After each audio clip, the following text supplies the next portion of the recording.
오직 예수님, 오늘도 거룩하고 복된 주의 날을 맞이하여 주의 전에 나와 예배하고 또 영상을 통하여서 예배하는 여러분들의 심령과 삶 속에 그리스도의 은혜와 평강이 차고 넘치시기를 주님의 이름으로 축원합니다. 오늘 저는 시편 40편 1절로 4절 말씀을 통하여서 여호와를 의지하는 자의 축복이라는 제목으로 하나님께서 주시는 은혜를 함께 나누고자 합니다. 우리가 일상 살아가면서 무엇을 의지하고 무엇을 바라보고 무엇을 믿고 사는가가 굉장히 중요한데, 구원받은 하나님의 자녀들은 천지만물을 창조하시고 우리를 창조하시고 지금도 살아 역사하시는 하나님을 의지하는 그런 자가 되어서 예배로신 놀라운 축복과 은혜를 나누시기를 누리시기를 주님의 이름으로 축복합니다. 오늘 본문의 시편 40편은 다윗이 위기 가운데 힘들고 어려운 상황 속에 있었을 때 그는 낙심하지 아니하고 오직 여호와를 의지함으로 인해서 그 난관에서 위기에서 극복하는 내용에 기록되어 있습니다. 우리가 잘 아는 대로 다윗 왕은 어렸을 때 목동으로 태어나서 왕의 자리에까지 앉았지만은 숱한 어려움과 위기가 처해 있었습니다. 그때마다 다윗은 하나님을 의지하는 삶을 살았다는 얘기입니다. 우리가 살고 있는 이 세상은 너무나 살기가 편한 세상에 살고 있죠. 우리나라의 유상의 세계에서 여건이 강한 나라 중에 하나로서 세계 2위를 차지하고 있다고 하는 기사를 봤습니다. 그 정도 우리나라가 살기가 좋은 나라입니다. 그러다 보니까 하나님을 의지하는 것보다는 세상을 의지하고 사람을 의지하고 살아가는 사람들이 너무나 많습니다. 그럴지라도 우리는 오직 여호와만 의지하는 삶을 통하여서 어떤 상황에서도 예배로신 하나님의 축복을 받을 수 있는 귀한 삶이 되시기를 주님의 이름으로 축복합니다. 오늘 본문의 다윗은 그 어려운 상황 속에서도 하나님을 의지함으로 인해서 자기가 받은 복에 대해서 고백하고 또 간증하는 내용이 바로 시편 40편 말씀입니다. 그러면은 다윗 왕은 여호와를 의지함으로 인해서 어떠한 축복을 받았는가? 첫 번째로 우리 본문 1절 말씀 한번 읽어봅니다. 시작. 내가 여호와를 기다리고 기다렸더니 귀를 기울이사 나의 부르짖음을 들으셨도다. 아멘. 나의 부르짖음을 들으셨도다. 이 말씀 뭐예요? 바로 기도했을 때마다 응답받았다는 얘기입니다. 다윗 왕은 그저 하나님이 응답해 주시면 좋고 그렇지 않으면 그만이라고 하는 것이 아니라 어떠한 상황 속에서도 하나님 앞에 매달려서 간구하고 부르짖는 기도를 통하여서 여호와를 의지함으로 기도의 응답의 축복을 받는 것처럼 우리의 삶도 기도함으로 인해서 하나님을 의지함으로 응답받는 귀한 삶들이 되시기를 주님의 이름으로 축복합니다. 오늘 본문에 보니까 내가 여호와를 기다리고 기다렸더니 이 말씀은 반복해서 소망하고 매복하고 기다리다. 그러니까 하나님을 만나기를 간절한 사모하는 마음을 갖고 기도하며 의지하고 기다렸다는 얘기입니다. 그랬더니 하반절에 보니까 나의 부르짖음을 들으셨도다. 기도의 응답의 축복이 임하게 된 줄로 믿습니다. 하나님께서 반응해 주시고 행동을 보여주셨다는 얘기입니다. 사랑하는 성도 여러분, 우리가 간구하고 외친데도 기도 응답이 되지 않는다고 포기하고 있습니까? 하나님을 전적으로 신뢰하고 의지하여서 간구하고 부르짖으면 살아계신 하나님께서 반드시 우리의 기도를 들으시고 응답해 주시게 될 줄로 믿습니다. 하나님께서는 하나님을 의지하는 자, 기도하는 자, 하나님께 소망을 갖고 구하는 자에게는 하나님께서 반드시 들으시고 응답해 주시게 될 줄로 믿습니다. 다윗은 간절한 마음으로 하나님을 사모하는 것을 시편 42편 1절로 2절에서는 이렇게 비유로 말씀하고 있습니다. 우리 한번 성경 뒤에 한번 넘겨볼까요? 시편 42편 1절로 3절까지 한번 읽어봅니다. 성경책을 보고 직접 한번 읽어봅니다. 시편 42편 1절로 3절 시작. 하나님이여 사슴이 시인의 문을 찾기에 갈급한같이 내 영혼이 주를 찾기에 갈급하니이다. 내 영혼이 하나님 곧 살아계시는 하나님을 갈망하나니 내가 어느 때에 나가서 하나님의 얼굴을 배울까. 사람들이 종일 내게 하는 말이 내 하나님 어디 있느냐 하오니 내 눈물이 주야로 내 음식이 되었도다. 아멘. 다윗은 얼마나 간절한 마음으로 하나님을 사모하는가를 시편 42편에서 표현하고 있습니다. 사슴이 시내 물을 찾기에 갈급하는 것처럼. 자, 우리나라는 산세가 좋아서 물이 참 좋은 나라죠. 그런데 이스라엘 나라는 물이 없습니다. 그러다 보니까 사슴이 물을 찾기에 갈급하는 거예요. 사슴은 원래 동물학자들이 얘기하는데 물이 갈증이 났을 때 물을 먹어야 된대요. 그렇지 않으면 금방 죽는답니다. 그러니까 사슴이 물을 찾는 것은 얼마나 간절한 마음으로 찾겠어요. 그래서 그 사슴이 물을 찾기에 갈급하는 것처럼 다윗의 영혼이 주를 찾기에 갈급하나이다. 얼마나 우리는 주님을 찾기에 갈급했습니까? 우리는 주님 없이는 살아갈 수 없음을 우리가 느끼고 주님 앞에 다윗이 갈급하는 것처럼 우리 영혼도 갈급하게 하면은 살아계신 하나님께서 우리 기도를 들으시고 응답해 주시게 될 줄로 믿습니다. 그러면서 2절에서 하나님을 언제 배울까 하면서 3절 하반절에 보니까는 내 눈물이 음식이 되었도다. 내 눈물이 내 음식이 되었다. 그러니까 눈물바람 하면서 주님을 사모했다는 얘기입니다. 우리도 당연한 문제가 있고 힘든 일이 있다면은 다윗이 갈급한 심령 것처럼 여호와를 찾는 것처럼 우리도 하나님 앞에 하나님을 의지하고 기도하면은 응답의 축복이 임하게 될 줄로 믿습니다. 마태복음 7장 7절에서도 7절로 8절 말씀에서 이렇게 말씀하고 있습니다. 우리 함께 읽어볼까요? 시작. 구하라 그리하면 너에게 주실 것이요 찾으라 그리하면 찾아낼 것이요 문을 두드리라 그리하면 너희에게 열릴 것이니 구하는 이마다 받을 것이요 찾는 이는 찾아낼 것이요 두들리에게는 열릴 것이라. 구하고 찾고 두들리면은 얻고 또한 찾아냈고 열릴 것이라는 약속의 말씀을 우리에게 허락해 주신 줄로 믿습니다. 구하는 자 여호와를 의지하는 자는 반드시 기도에 응답을 해 주시겠다는 약속의 말씀입니다. 찬송가 381장 4절에 보니까 이런 가사가 있습니다. 시작. 기도하는 이 시간 주를 의지하고 크신 은혜 구하면 받으리라. 의지하는 마음에 근심 사라지고 크신 은혜를 주네 거기 기쁨이 있네. 나중에 의지가 아니라 의지하는 못하는데요. 제가 독수리 공법이라 기도하는 이 시간 주를 의지하고 크신 은혜 구하면 받게 된다는 얘기입니다.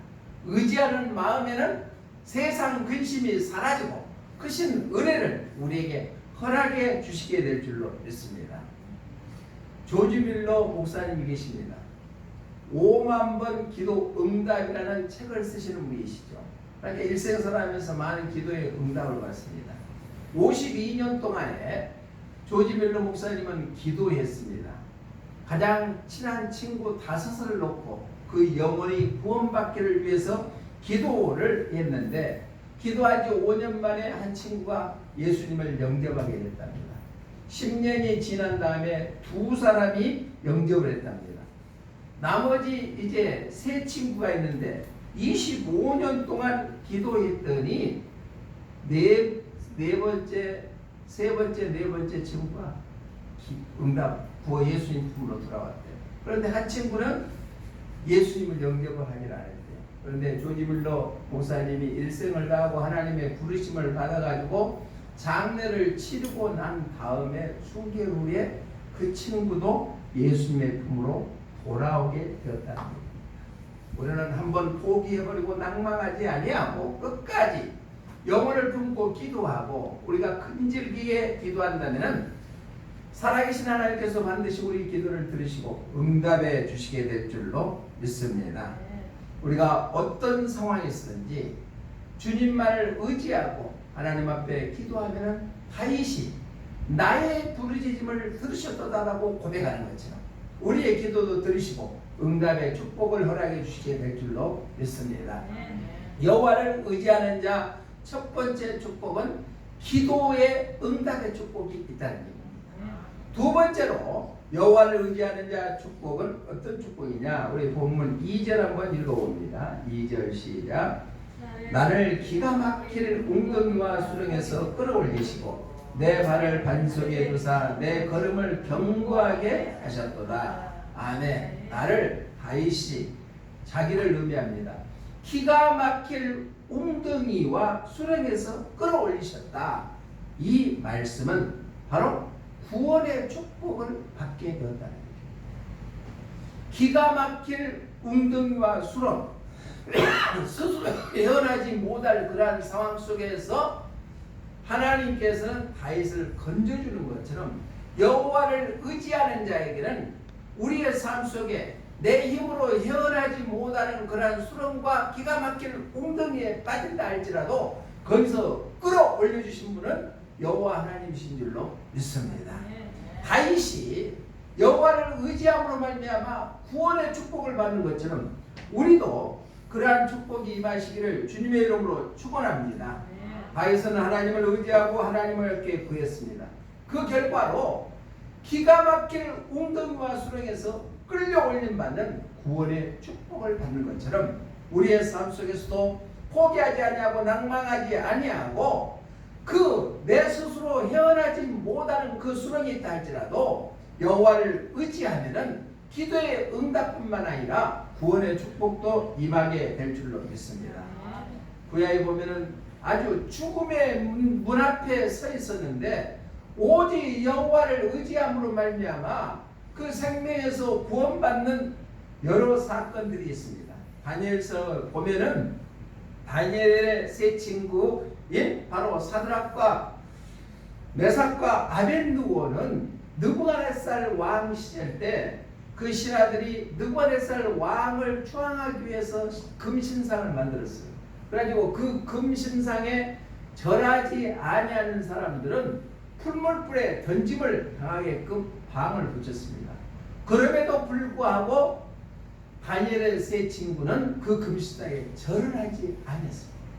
그러니까 그리하지 아니하실지라도 자기들은 절하지 않겠다. 하나님 말을 의지했습니다. 그래서 풀물불에 던져서 다 죽어버렸죠. 세 친구는 풀물불에 던짐을 받았습니다.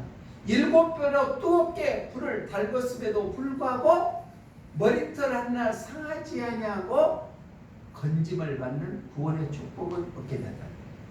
우리 다니엘서 3장 27절 한번 읽어볼까요? 시작. 총독과 지사와 행정관과 왕의 모사들이 모여 이 사람들을 먼저 불이 능히 그들의 몸을 해하지 못하였고 머리털도 그을리지 아니하였고 겉옷빛도 변하지 아니하였고 불탄 냄새도 없었더라. 7배나 그 뜨겁게 하는 풀물불에 던짐을 당했음에도 불구하고 여호와를 의지하는 믿음이 있었기 때문에 다니엘의 세 친구는 거기서 걸림당하지 아니하고 불탄 냄새도 나지 아니할 정도로 안전하게 구원의 축복을 얻게 된 줄로 믿습니다. 다니엘도 마찬가지예요.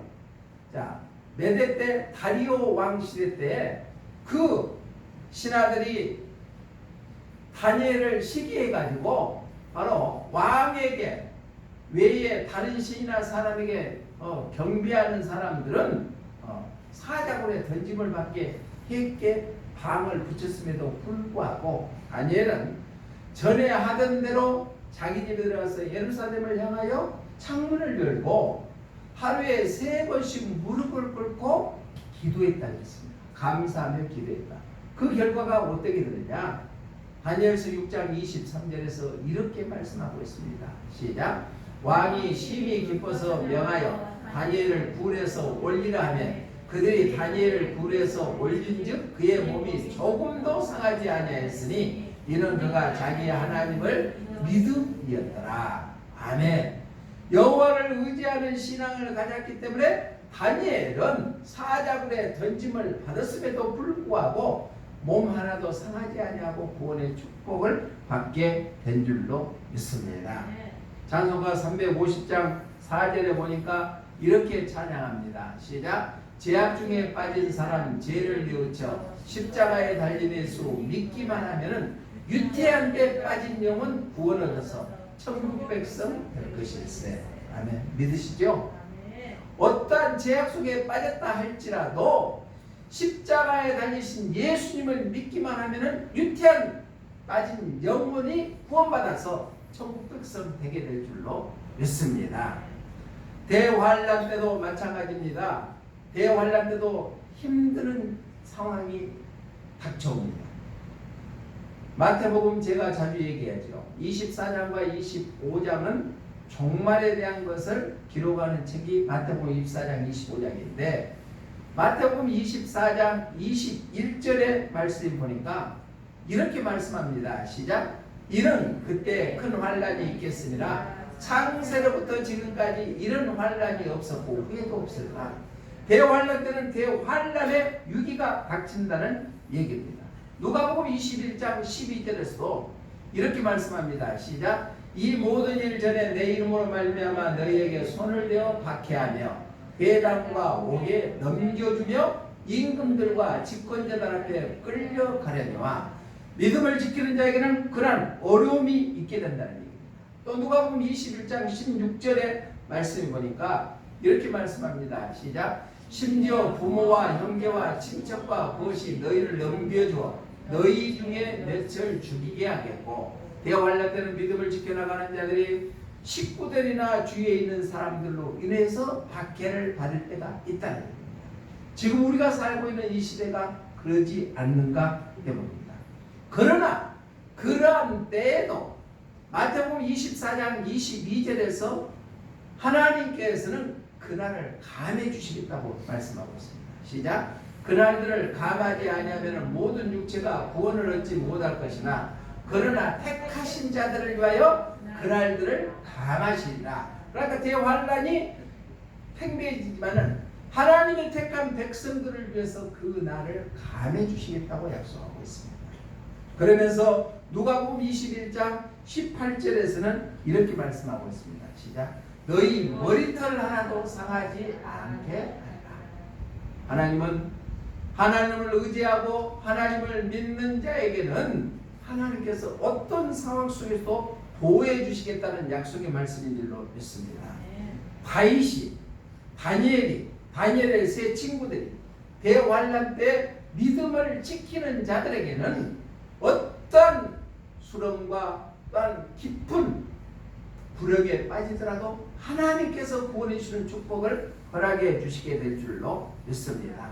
하나님을 의지하고 신실한 믿음을 지켜서 우리도 구원의 축복을 받는 귀한 사람들이 되시기를 주님의 이름으로 축복합니다. 여호와를 의지하는 자는 첫 번째로 부르짖음에 들으셨도다. 기도의 응답의 축복이 임하고, 두 번째는 깊은 웅덩이와 수렁에서 걸끌어 올려주신다. 구원의 축복을 하라 주신다. 마지막 세 번째는 본문 3절 한번 읽어봅니다. 우리 시작. 새 노래 곧 우리 하나님께 올릴 찬송을 내 입에 두셨으니 많은 사람이 보고 두려워하여 여호와를 의지하리로다. 아멘. 새 노래로 곧 하나님께 올릴 찬송을 두셨다. 이것은 마지막에 승리하게 해주실 뿐만 아니라 하나님을 찬송케 하는 축복이 주어지게 된다는 말씀입니다. 새 노래라는 성경의 원어의 뜻을 보니까 새로운 신선한 의미를 나타내고 있습니다. 노래는 바로 승리의 노래, 즐거운 노래입니다. 하나님께서 승리하게 해주시고 과거의 죽음이나 현재의 굳건한 믿음 위에서 반석 위에서 세워주시겠다는 약속이고 하나님께 영광 돌리겠다는 약속의 말씀입니다. 자, 계시록에서도 요한계시록 14장 2절로 3절 보니까 14만 4천 명이 하나님 앞에 노래한다고 말씀하고 있습니다. 함께 읽어봅니다. 시작. 내가 하늘에서 나는 소리를 들으니 많은 물소리와도 같고 큰 우레소리와도 같은데 내가 들은 소리는 검은고 타는 자들이 그 검은고를 타는 것 같더라. 그들이 보호자 앞과 내 생물과 장도들 앞에서 새 노래를 부르니 땅에서 속량함을 받은 14만 4천 밖에는 능히 이 노래를 배울 자가 없더라. 자, 3절에 보니까 그들이 보호자 앞과 하나님의 보호자 앞과 내 생물과 천사들과 장로들 앞에서 구원받은 성도들의 대표성을 띠는 것이 장로들이거든요. 그래서 새 노래를 부르니 땅에서 속량함을 받은 14만 4천 밖에는 능히 이 노래를 배울 자가 없다. 그러니까 구원받고 하나님을 의지하는 자는 바로 새 노래를 부를 수 있는 그런 특권이 주어진다. 즉 바꿔 말하면 천국에 가서 하나님을 찬양하게 된다는 얘기입니다. 이러한 축복이 여호와를 의지하는 자에게 주시는 축복인 줄로 믿습니다. 우리는 이 세상에 살면서 눈물과 고통과 괴로움과 병마와 힘든 삶이 있다 할지라도 우리는 새 노래를 통하여 하나님 앞에 서서 하나님께 찬양하며 영광 돌릴 수 있는 그런 승리의 기쁨을 맛보게 하는 것이 여호와를 의지하는 자에게 주시는 축복인 줄로 믿습니다. 우리가 아가서에 보면은 바로 노래 중에 노래를 아가서라고 얘기합니다. 그래서 왜 이것은 사랑의 노래가 아니다는 얘기입니다. 그리스도와 성도가 연합하는 것을 의미합니다. 아가서 1장 5절의 말씀 보니까 이렇게 말씀합니다. 아가서 1장 5절 시작. 예루살렘 딸들아 내가 비록 검으나 아름다우니 계달의 장막 같을지라도 솔로몬의 휘장과도 같구나. 아멘. 자, 여기 아가서는 솔로몬이 술람미 여인을 사랑하는 의미에서 노래를 부르는 것이 바로 아가서거든요. 그래서 솔로몬은 우리를 구원해 주시는 장차 예수님을 예표하는 것이고 술람미 여인은 그 예수님을 영접해서 구원받은 무리들이 모이는 교회를 의미를 나타내는 예표입니다. 여기서 거무나 내가 비록 거무나라는 표현은 주를 위한 고난을 다 감당하고 최후 재림 때에 새하늘과 새 땅이 펼쳐질 때 어린 양 신부로 드러날 자를 뜻하는 것이 바로 거무나. 그러니까 대환난과 고난이 닥친다 할지라도 예수님을 하나님을 의지하는 삶을 통하여서 믿음을 끝까지 지킨 교회와 성도는 바로 예수님과 연합하는 삶을 살게 된다. 즉 천국 들어가게 된다는 얘기입니다. 사랑하는 성도 여러분, 이 세상은 살기가 좋을 때도 있고 힘들 때도 있습니다. 그러나 어떤 위기 가운데 있다 할지라도 여호와를 의지하는 신앙을 가진다면 아가서에서 노래 중에 노래를 하는 것처럼 우리가 대환난과 대어려운 속에서도 끔찍한 위기 가운데서 여호와를 의지함으로 인해서 예수님과 더불어서 연합하는 귀한 삶이 되게 될 줄로 믿습니다. 오늘 오직 예수님만 붙드는 그러한 신앙인의 삶이 되시기를 주님의 이름으로 부탁을 드립니다. 살기가 너무나 편안한 세상에 살기 때문에 예수님 없어도 살 수 있겠다는 착각 속에 살아가는 사람들이 예수 믿는 사람들 중에서도 많이 있습니다. 그러나 세상 것은 금방 사라져버리고 맙니다. 그러나 천지 만물을 창조하시고 우리의 생사복을 주장하시고 전능하신 하나님을 의지하는 자에게는 다윗이 겪어서 간증하고 고백하는 말씀처럼 간구하는 기도가 상달되어서 기도의 응답의 축복이 임하고 여호와를 의지하는 자는 깊은 웅덩이와 수렁에서 건져내는 것처럼 구원의 축복을 받을 뿐만 아니라 결국은 승리하게 만들고 여호와를 찬양케 하는 그러한 축복이 우리에게 주어지게 될 줄로 믿습니다. 우리들도 세상 것 없어질 것 의지하지 않냐 오직 여호와만 의지하는 삶을 통하여 이러한 축복받는 귀한 삶들이 되시기를 주님의 이름으로 축복합니다. 기도하겠습니다. 하나님 아버지 감사합니다. 다윗이 온갖 위기 가운데 있다 할지라도 오직 여호와를 의지함으로 말미암아 자기가 경험했던 것을 간증하고 고백하는 것이 오늘 시편 40편 말씀입니다. 우리도 이 세상에 살아갈 때 힘들고 어렵지만은 여호와를 의지함으로 말미암아 우리가 간구하는 기도가 응답받게 하여 주시고, 어떠한 위기 가운데 있다 할지라도 구원의 축복을 받게 하여 주시고, 또한 승리케 하여 주셔서 여호와를 찬양하는 귀한 삶들이 되게 하여 주시옵소서. 다시 오실 예수님 이름으로 기도드리옵나이다. 아멘.